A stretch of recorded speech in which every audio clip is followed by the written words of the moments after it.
सो ये good morning, ये worksheet है आपकी 45, डेट आज की 16/10। इसमें हम 5वां चैप्टर है जो विज्ञान का आपका आवर्त सारणी या तत्वों का आवर्त वर्गीकरण। उसमें अलग अलग साइंटिस्ट, अलग अलग वैज्ञानिकों ने कोशिश की। तो उसमें से एक वैज्ञानिक थे मेंडलीव, जिनका नाम काफ़ी माना जाता है क्योंकि उन्होंने वो थोड़ा सा अच्छा बनाया था टेबल, और उस समय 63 एलिमेंट पता भी थे, 63 तत्व पता भी थे। तो अब उसकी उपलब्धियां हम देखेंगे। हमने मेंडलीव का पिछले वर्कशीट में हमने देखा कि मेंडलीव ने कैसे पीरियोडिक टेबल बनाया उन्होंने, और क्या क्या उन्होंने वहां रखा। उस पीरियोडिक टेबल पे हमने देखा था कि कितने उसमें समूह थे, कितने उसमें एक तो समूह होते हैं आपको बताया था, और ऊर्ध्वाधर वाले समूह होते हैं, और जो लेटे हुए हैं क्षितिज हैं उनको बताया था हमने कि उनको हम बोलते हैं पीरियड या आवर्त। तो उस समय 63 तत्व थे जब मेंडलीफ ने पीरियोडिक टेबल बनाया, अपना आवर्त सारणी बनाई। उन्होंने बताया कि जब उन्होंने बनाया आवर्त सारणी तो उन्होंने देखा कि तत्वों के गुणधर्म, गुणधर्म मतलब उनकी प्रॉपर्टीज, कि वो जैसे हमने पढ़ा था सोडियम जो बनाता है, सोडियम बनाता है Na2O, तो सोडियम के साथ वही आएंगे जो ऑक्सीजन के साथ ऐसे मिलाएंगे कंपाउंड। लेकिन मैग्नीशियम बनाता है, अगर मैग्नीशियम की देखें तो मैग्नीशियम थोड़ा अलग क्यों है, क्योंकि इसके अंदर इलेक्ट्रॉन की संख्या अलग है। अब तो हम जानते हैं ये चीज, उस टाइम इलेक्ट्रॉन प्रोटॉन तो पता नहीं थे। MgO, तो ये ऐसे बनाता है। तो इसने ऑक्सीजन और हाइड्रोजन के साथ देखे कि ये कैसे कैसे तत्व बनाते हैं, तो उनको उस हिसाब से अलग अलग समूहों में रखा। जब उन्होंने अलग अलग समूहों में रखा तो उन्होंने देखा, उन्होंने एक लॉ दिया, एक अपना नियम देखा कि क्या नियम फॉलो हो रहा है इसमें। उसने देखा कि तत्वों के गुणधर्म, उनके परमाणु द्रव्यमान, ये निशान जरूर ये रखें यार, इन्होंने क्या बोला था, परमाणु द्रव्यमान। यहीं पे सारा कैच है, आगे पता लगेगा आपको, सारी यहीं से आएगी सीमाएं भी और फायदे भी। का अवर्त फलन होते हैं। अवर्त होता है रिपीट करना, जैसे मैंने आपको सुर बताए थे, न्यूलैंड ने बताया था सा रे गा मा पा धा नी सा, 8वां आगे रिपीट होता है सेम, 7 के बाद जो 8वां था वो सेम प्रॉपर्टीज वाला था। ऐसे ही इसने जब तत्वों को यहाँ पे लगाया, अरेंज किया अपने टेबल में, जो आप पिछली वर्कशीट में देख सकते हैं कि तत्व ऐसे अरेंज किए थे उसने। तो जो उसने देखा कि कुछ समय बाद सेम प्रॉपर्टीज रिपीट होती हैं, सेम गुणधर्म आते हैं, इसके गुणधर्म, इसके गुणधर्म, इसके गुणधर्म सेम होंगे, इसके गुणधर्म, इसके गुणधर्म और इसके गुणधर्म सेम होंगे। तो ये उन्होंने तब देखा था। तो आप समझ गए होंगे ये चीज कि, और देखा कि ये कैसे लगे हुए हैं, ये बढ़ते क्रम में लगे हैं, आरोही क्रम में। किसके आरोही क्रम में? परमाणु द्रव्यमान के आरोही क्रम में लगे हुए थे। उन्होंने लगाया तो गुणधर्म के आधार पे था कि किनके गुणधर्म एक जैसे, उनको एक जैसे लगा दिया। लेकिन बाद में देखा तो ये लगे कि कैसे अरेंज हो गए थे, परमाणु द्रव्यमान इनका बढ़ते क्रम में था। तो उन्होंने इसीलिए बोला कि तत्वों के गुणधर्म उनके परमाणु द्रव्यमान का आवर्त फलन होते हैं। ये ध्यान रखना। उधर्व स्तंभ, उधर्व स्तंभ क्या होते हैं? ऐसे वाले ऊपर से नीचे जो आ रहे हैं इनको हम बोलते हैं समूह, ग्रुप इंग्लिश में। और जो ऐसे लेटे हुए हैं, ऐसे ये पंक्तियां, एक पंक्ति, ये दूसरी पंक्ति, ऐसे तीसरी पंक्ति, ये वाली हैं आवर्त या पीरियड, इनको हम बोलते हैं। तो ये आप समझ गए होंगे। नेक्स्ट आपके पास है इसकी उपलब्धियां जो उन्होंने बनाया। न्यूलैंड और उनके वाले में इतनी उपलब्धियां नहीं हुई। शुरुआत तो उन्होंने की, बहुत अच्छा किया उन्होंने शुरुआत की, लेकिन मेंडलीव का पीरियोडिक टेबल थोड़ा ज्यादा अच्छा माना गया, बहुत अच्छा माना गया। इसकी उपलब्धियां क्या थी? उपलब्धियां ये थी कि उन्होंने ऐसी कोई जबरदस्ती ऐसी नहीं लगा दी कि तत्व हमने लगाना है, कि हमने परमाणु भार के आधार पर सबको ऐसी लगा ही दिया बस। उन्होंने अगर कोई परमाणु नहीं है उसमें, कि उनके गुण नहीं मिल रहे, किसी तत्व के गुण दूसरे तत्व से नहीं मिल रहे, ऊपर वाले तत्व से नीचे वाला कोई ऐसा नहीं मिल रहा जिसके मिलते हो, तो उन्होंने वहां पे क्या कर दिया, खाली जगह छोड़ दी, रिक्त स्थान लगा छोड़ दिया, जहां पे कोई ऐसा तत्व नहीं मिला जिसके गुणधर्म उससे मिलते हों। जैसे यहाँ पे अगर एल्यूमिनियम है, तो एल्यूमिनियम जैसे गुण तो हैं, लेकिन वो तत्व ही नहीं था कोई कि कुछ जिसके एल्यूमिनियम जैसे गुण हो। तो उसने वहां पे खाली जगह उसके पास क्या कर दी, नीचे खाली जगह छोड़ दी। और इसका नाम क्या बोला उसने? एल्यूमिनियम के साथ वाला जो मिलेगा, उसने कहा कि कभी ना कभी मिलेगा जो एल्यूमिनियम जैसा होगा। एक का मतलब होता है जैसा। एल्यूमिनियम तो उसमें पता था, उसने लिख दिया, लेकिन एल्यूमिनियम के साथ वाला कोई मिल नहीं रहा था, तो उसने वहां पे खाली जगह छोड़ दी, क्योंकि ऐसा था ही नहीं उस समय, पता ही नहीं था किसी को। बाद में उनको खोजा गया, तो उसने वहां पे नाम लिख दिया एका एल्यूमिनियम, एका बोरोन। बोरोन एक होता है एलिमेंट, तत्व होता है बोरोन, तो बोरोन की साथ वाला भी कोई नहीं मिल रहा था। तो ऐसे नहीं किया उन्होंने जबरदस्ती की जो मिला वही लिख दिया, नहीं। अगर गुणधर्म नहीं मिल रहे तो उन्होंने वहां पे खाली जगह छोड़ दी कि बाद में कभी मिल जाएगा कोई ना कोई, तो वो हम फिर वहां पे लिख देंगे। एका बोरोन, उसने एका मतलब उसके जैसा, एका सिलिकॉन, तो ये 3 तत्व कोई जगह छोड़ी थी उसने।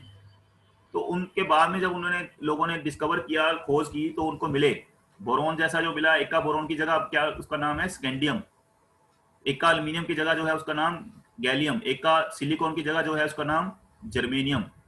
तो इस तरह उन्होंने ये खोज की थी। आगे है फिर आप देखें दूसरा इसका क्या गुणधर्म है कि उसने खाली जगह छोड़ दी, ऐसे नहीं कि जबरदस्ती वहां पे कोई ना कोई तत्व लिख ही दिया। उसकी जगह उन्होंने लिख दिया कि अभी है नहीं वो तत्व, बाद में मिलेगा तो वहां पे लगा देंगे। और जो तत्व उन्होंने अनुमानित किए थे कि ये वाले तत्व मिलेंगे इनमें से और उनके गुणधर्म ऐसे होंगे, तो वही हुआ। बाद में जब ये तत्व मिले, जैसे एक तत्व हम मान लें कि गैलियम मिला, एल्यूमिनियम जैसा जो था वो कौन सा मिला गैलियम। तो गैलियम जब मिला, उसने पहले उन्होंने अनुमान लगाया था कि उसका होगा 68 भार, देखो 69.7 69.7 है। उसने बोला था जो ये तत्व मिलेगा उसका ऑक्साइड का सूत्र होगा, ऑक्साइड का फॉर्मूला क्या होगा E2O3। जैसे एल्यूमिनियम का क्या होता है, अगर आपको 9th का याद हो या आपने बनाना सीखा हो द्वारा, तो Al2O3 होता है एल्यूमिनियम का। तो इसके साथ जो नीचे आएगा उसमें भी सेम बनेगा, जो भी मिलेगा एल्यूमिनियम जैसा। तो देखो गैलियम मिला तो गैलियम का फॉर्मूला ये होता है Ga2O3, गैलियम ऑक्साइड। ऐसे क्लोराइड का सूत्र बताया, Cl मतलब क्लोराइड की जो भी मिलेगा उसका सूत्र होगा EsECl3। जब बाद में गैलियम मिला तो उसका सूत्र यही बनता था GaCl3। तो जो उन्होंने गुणधर्म बताए कि ये वाले जब मिलेंगे तो उनके गुणधर्म ऐसे होंगे, तो सचमुच ही वैसे थे। फिर आ गया मेंडलीफ की आवर्त सारणी में उत्कृष्ट गैसों जिनकी बाद में खोज हुई, उत्कृष्ट गैसें बाद में खोज हुई। आप देखोगे मेंडलीफ की आवर्त सारणी पिछले वीडियो में या पिछली वर्कशीट में, तो आपको पता है उस आवर्त सारणी में सिर्फ 7 ऐसे समूह थे, 8वां समूह नहीं था। क्योंकि 8वां समूह किसका है, उत्कृष्ट गैसों का, जो आजकल के टेबल में देखोगे, मॉडर्न में देखोगे, आजकल के आधुनिक टेबल में देखोगे, तो आपको उनको छेड़ने की जरूरत नहीं पड़ी।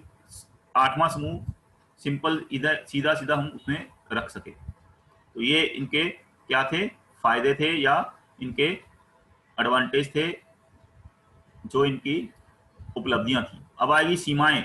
फिर हमने नया क्यों बनाया, अगर मेंडलीफ का बढ़िया था तो हमने नया पीरियोडिक टेबल क्यों बनाया। अभी आजकल आप पढ़ोगे, अगर चैप्टर आप पढ़ोगे फिर, तो आधुनिक पीरियोडिक टेबल बन गया है। इसलिए बनाया आधुनिक आवर्त सारणी, क्योंकि मेंडलीफ देखो, मेंडलीफ की आवर्त सारणी में हाइड्रोजन की स्थिति हम पता नहीं लगा सके, क्योंकि हाइड्रोजन के गुणधर्म धातुओं से और हेलोजन दोनों से मिलते हैं। धातु मतलब जैसे सोडियम, सोडियम एक इलेक्ट्रॉन, आपको पता है एक इलेक्ट्रॉन हटाता है और Na+ बनाता है। ऐसी हाइड्रोजन में भी एक इलेक्ट्रॉन जाता है तो H+ बनता है। तो इसके गुणधर्म NaCl बनता है, जैसे ऐसी HCl बनता है। तो गुणधर्म किससे मिलते हैं, सोडियम से। जैसे सोडियम का ऑक्साइड Na2O, हाइड्रोजन का ऑक्साइड H2O वाटर, सोडियम का सल्फाइड Na2S, हाइड्रोजन का सल्फाइड H2S।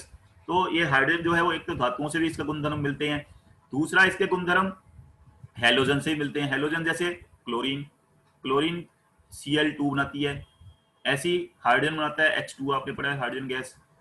हाइड्रोजन भी गैस है, क्लोरीन भी गैस होती है, तो इसके गुणधर्म धातुओं से भी मिलते हैं और हेलोजन से भी। तो अब इसको कहाँ रखें, ये मेंडलीफ अपने पीरियोडिक टेबल में आवर्त सारणी में ये सिद्ध नहीं कर पाया कि हाइड्रोजन को कहाँ पे रखा है और क्यों रखा है। दूसरा, परमाणु संख्या को अगर आधार मानते तो परमाणु भार यहाँ पे आएगा, को परमाणु संख्या नहीं आएगा, यहाँ पे आएगा परमाणु भार।